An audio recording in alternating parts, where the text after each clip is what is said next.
Ayan, hello everyone!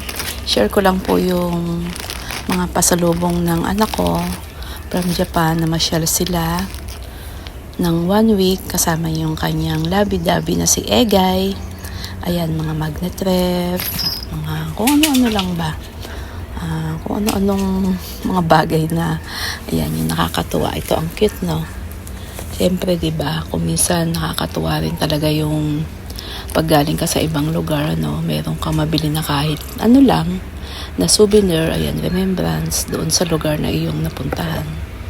Ayan, may mga chopstick, may maliit na pamaypay.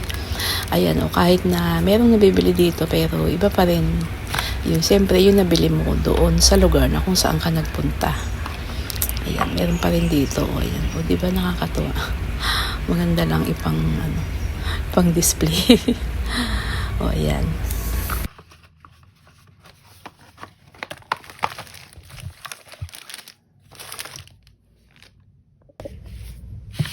Tapos ito. Ano daw to? Lip balm. Tignan natin.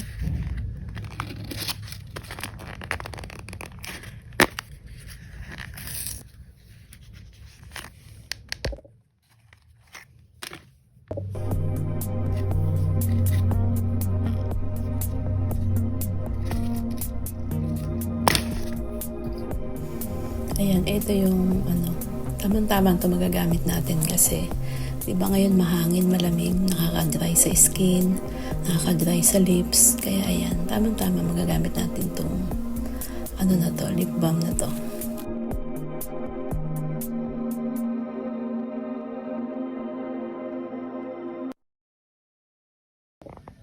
Tapos meron pang mga t-shirt. Paris daw kami ni Papa E. Ayan, ang size nito, isang medium. Ayan, may yummy at saka sa likod. Ayan, Osaka. Medium, sa akin yung medium. Ay, Papa yung large. Ayan, kahit na mas malaki ako sa kanya.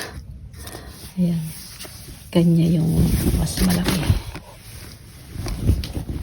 Kasi pag masyado namang malaki, lalo naman akong lalaki. Lalong lalapad. Tapos ito, malalaki kasi yung size niya. Oh. Medium siya pero ang laki na. Oh. Mayroong, ayan. What is this? Sushi. Oh. Tapos ito. Bali yung sa apo ko dalawa. Ito. Nagustuhan ko siya.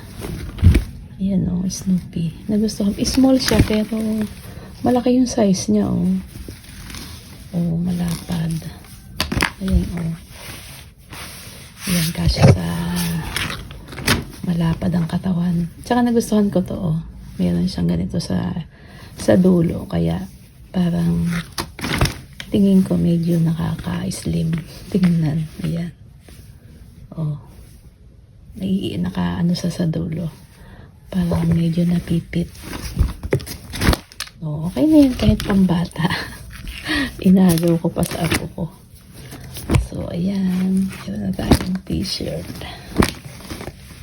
Ayan. Thank you nga pala sa mga anak ko kay Joyce, kay Egay. Salamat sa iyo, Egay. At nag-abala ka pang bumili ng mga pasalubong. Thank you, thank you. Thank you so much. Ayan, dadangkalin ko yung medium. Ayan, isa, dalawa, 3 at saka, ayan, ganyan. Ganyan siya kalapad. Ayan, ito yung size na medium. Ayan, ano ba sa tingin nyo? Okay lang ba? Ayan, tingnan natin itong white. Ayan, ito naman yung white. Mas bet ko sana kung black or yung mga dark color kasi alam niyo na yung ating mga kayamanan dyan na itinatago ng matagal na. Ayan, para natatakpan kapag ka dark color.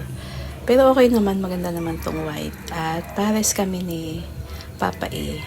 Ayan. Ayan, tingnan natin to. Eto, matcha chocolate. Masarap daw to. Ayan, mamaya. tikman natin. Ayan, binubuksan na nung anak ko yung box. At natikman na natin kung talagang masarap. Pero yung mga green na ano, diba? Ito yung mga ano eh. Ito yung mga lasang damo. Pagka lasang damo mo, yung parang maninibago ka sa lasa. Yung, syempre, yung hindi familiar sa yung lasa. Nakakapanibago. Pero, masarap daw yung loob nito kasi may beans. May palaman siyang beans na siyempre matamis yun. Ayan na, oh. Ay, wow. Mukha naman yung masarap.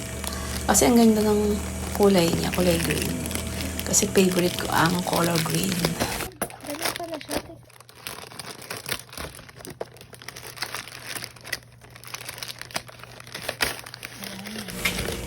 Ayan, wow. Ang sarap naman nga yata nito.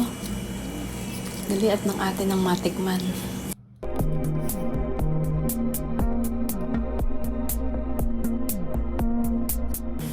Tikman natin kung ano lasa ng matcha.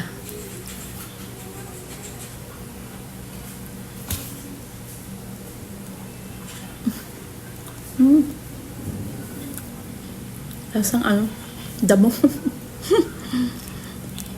Pero sarap yung loob. Yung beans.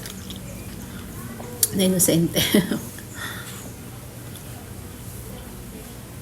Parang herbal na yung herbal na yun, lasang damo. Yung powder. Sarap naman siya. Umpisa lang yung kasi nga yung matcha flavor. Mama on the